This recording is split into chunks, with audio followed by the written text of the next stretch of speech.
হবে বাংলা সফর থেকে ফিরে যুব ভারতীতে বিশৃঙ্খলা, সেই বিশৃঙ্খলা মেসি শো নিয়ে যে বিশৃঙ্খলা, সেই বিশৃঙ্খলা নিয়ে সরব হয়েছেন প্রধানমন্ত্রী নরেন্দ্র মোদী।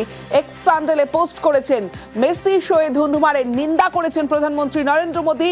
মাথা হেট ফুটবল প্রেমী রাজ্যের এক্স স্যান্ডেলে পোস্ট করে তৃণমূলকে তোপ দেখেছেন প্রধানমন্ত্রী নরেন্দ্র মোদী।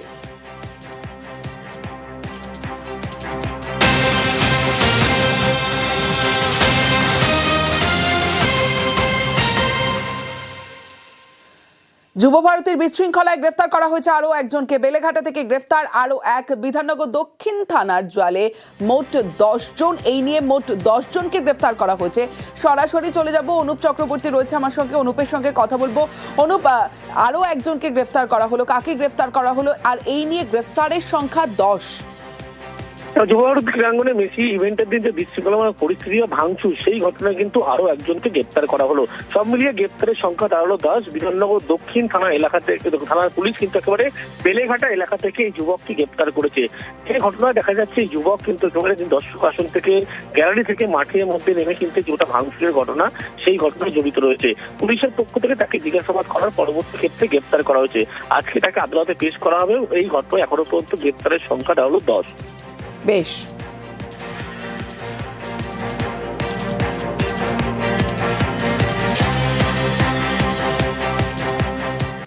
যুব ভারতীতে মেসির শোয়ে ভিড়, আর সেখান থেকে বিশৃঙ্খলা তাণ্ডব, আর সেই ভিড় থেকেই মেসির পিঠে হাত রাখা হয়। এতেই বিরক্ত হয়ে মাত্র 20 মিনিটে মাঠ ছাড়েন মেসি। তদন্তকারীদের দাবি, সিটের জিজ্ঞাসাবাদে এমনটাই জানান ধৃত শতদ্রু দত্ত। কিন্তু এত লোক মাঠে ঢুকলো কিভাবে, এই প্রশ্নের জবাবে শতদ্রু সিটকে জানান প্রভাবশালী এক নেতার চাপেই বাড়তি পাস বিলি করতে হয়েছিল তাকে।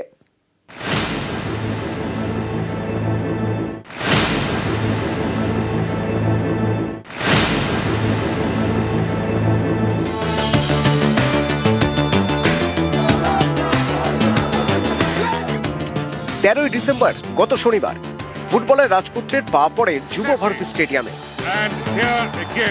মেসিকে একটু দেখার জন্য চড়া দামে টিকিট কেটেছিলেন হাজার হাজার দর্শক, কিন্তু তাও মেসিকে দেখতে পাননি, কারণ মাঠের মধ্যে মেসিকে ঘিরে ভিড়ে ভিড়। এই ভিড়ের কারণেই তাণ্ডব চলে যুব ভারতী স্টেডিয়ামে।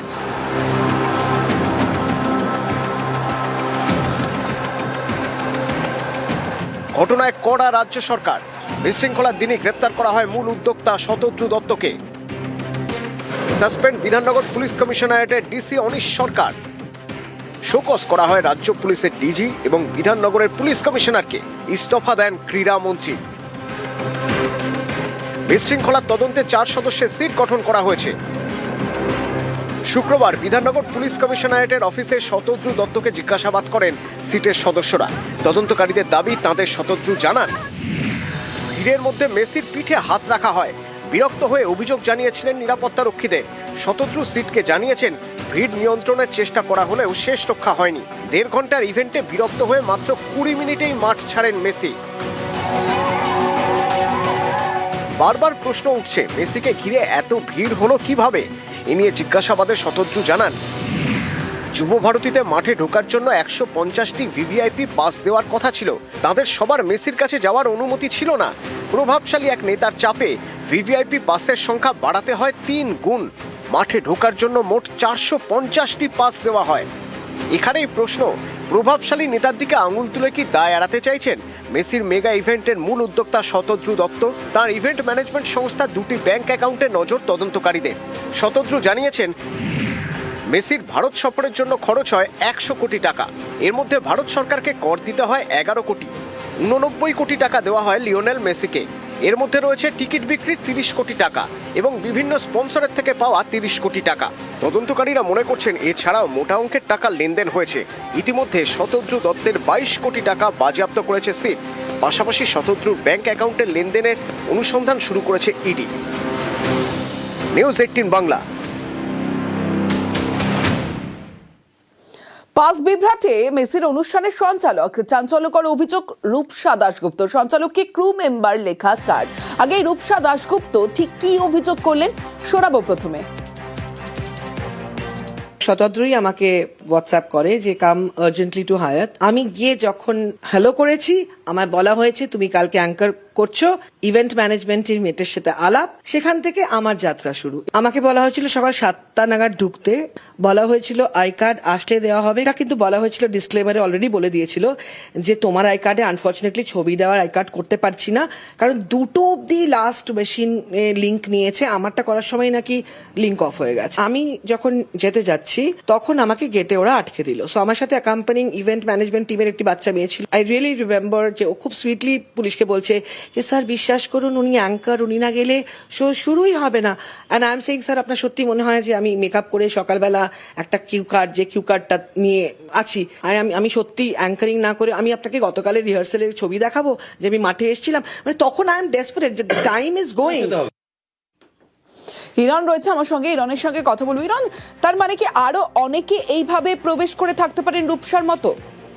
দেখো, খুব বড় অভিযোগ কিন্তু রূপসা নিজেই তুলছেন। রূপসা যিনি দায়িত্বে ছিলেন, রূপসা দাশগুপ্ত, ইভেন্টের 48 ঘন্টা আগে তার সঙ্গে যোগাযোগ করা হয়, কারণ আমরা এসওপি অনুযায়ী দেখতে পাচ্ছি অন্য একজন ছিলেন বিখ্যাত অভিনেতা সঞ্চালক মীরের দায়িত্ব, তার নাম লেখা রয়েছে, কিন্তু তাকে শেষ মুহূর্তে কেন বাদ দেওয়া হয়েছে বা তিনি কেন সরে গেছেন বিষয়টি এখনো স্পষ্ট নয়।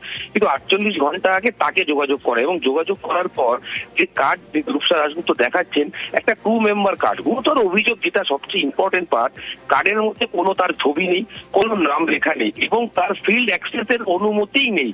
রূপসা দাশগুপ্ত নিজে জানিয়েছেন যে তিনি অনুরোধ করে, তার যে ইভেন্ট টিম তারা অনুরোধ করে তাকে মাঠে ঢুকতে দেওয়া হয়েছে। প্রশ্ন হচ্ছে, এই কার্ড নিয়ে যদি একজন ঘোষক যিনি মাঠেই থাকবেন তিনি যদি এই কার্ড নিয়ে প্রবেশ করেন, অর্থাৎ তাকে যদি এইভাবে প্রবেশ করানো হয়, সেক্ষেত্রে এইরকম ভাবে ক্রু কার্ড দিয়ে আর কতজনকে প্রবেশ করানো হয়েছে?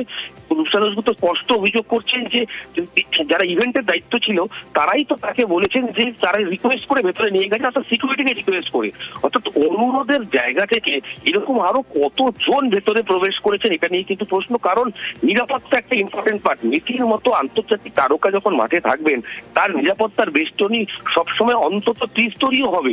সেই জায়গায় যদি এত বড় একটা গলদ চোখে পড়ে বা ধরা পড়ে, সেক্ষেত্রে প্রশ্ন উঠবে যে আরো কতজন ঢুকেছেন। তাই প্রশ্ন কিন্তু আরো কঠিন হচ্ছে, তার কারণ এইভাবে যেরকম একের পর অভিযোগ সামনে আসছে, বিশেষ করে রূপসার নিজস্ব এই যে তিনি অভিযোগ নিজের সামনে এনেছেন যে, এবং তাকে যে কার্ড দেওয়া হয়েছে নিয়ম অনুযায়ী যে কোনো মানুষকে অ্যাগ্রিগেট কার্ড দিতে হলে তাকে তার যে কোনো অফিসিয়াল পরিচয়পত্র এবং ছবি জমা নিতে হয়। রূপসা নিজে বলেছেন যে তার ছবিগুলো তিনি দিয়েছেন, কিন্তু তাকে কার্ড প্রোভাইড করা সম্ভব হয়নি। অর্থাৎ উইদাউট তার আইডেন্টিটি প্রুফ তাকে মাঠে প্রবেশ করা হলো। এবং কোথায় প্রবেশ তিনি করলেন একদম মেসি যেখানে দাঁড়াবেন তার পাশে, একদম ক্লোজ প্রক্সিমিটি যেখানে রয়েছেন সেই অবধি পৌঁছে গেলেন অন্য একটি ক্রু কার্ড, এবং যে ক্রু কার্ডটি নেওয়া হলো সেই কার্ডেরও অ্যাক্সেস নেই ফিল্ড অফ প্লে।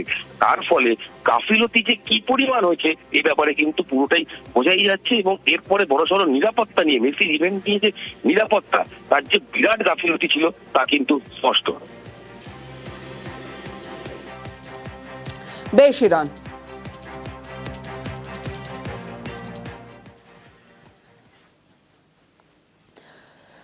দিল্লির মেসি ইভেন্টে ছিলেন বাইচুং ভুটিয়া। আর যুব ভারতীর বিশৃঙ্খলা নিয়ে সরব প্রাক্তন ভারতীয় ফুটবলার বাইচুং ভুটিয়া। যুব ভারতীর বিশৃঙ্খলা নিয়ে সরব হয়েছেন তিনি। ব্যবস্থাপনায় বড় সড় গলদ ছিল, এমনটাই মানছেন Baichung Bhutia.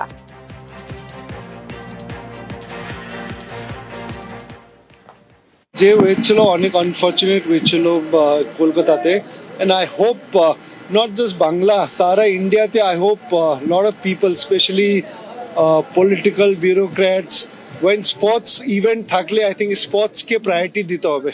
I think lot of times বড় sporting events across India হয়, but there are a lot of political speeches, তারপরে চিফ গেস্ট থাকবে, হ্যান্ডশেক করবে. I think that is not necessary. দর্শক, fans and players and everybody is coming to watch the sport, and I think the sport should begin rather than wait for VIPs to come, handshake করার জন্য, speech দেওয়ার জন্য.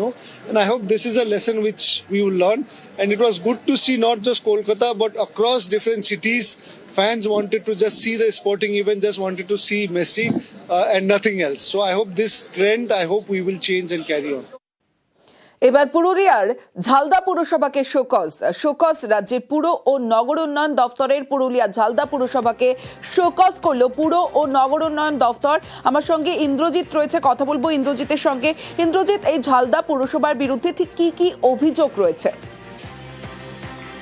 দেখো, অবশ্যই অভিযোগ বলতে একেবারেই পৌর পরিষেবা নিয়ে অভিযোগ রয়েছে। এর মধ্যে রাস্তা নির্মাণের ক্ষেত্রে নিম্নমানের সামগ্রী ব্যবহার করা হয়েছে, পানীয় জল দিতে ব্যর্থ হয়েছে পৌরসভা, এবং এছাড়াও একাধিক অভিযোগ রয়েছে পৌরসভার বিরুদ্ধে। এবং সেই কারণেই গতকাল একটি চিঠি এসে পৌঁছায়, শোকজের চিঠি, এবং 7 দিনের মধ্যে তার উত্তর দেওয়ার নির্দেশ দেওয়া হয়েছে।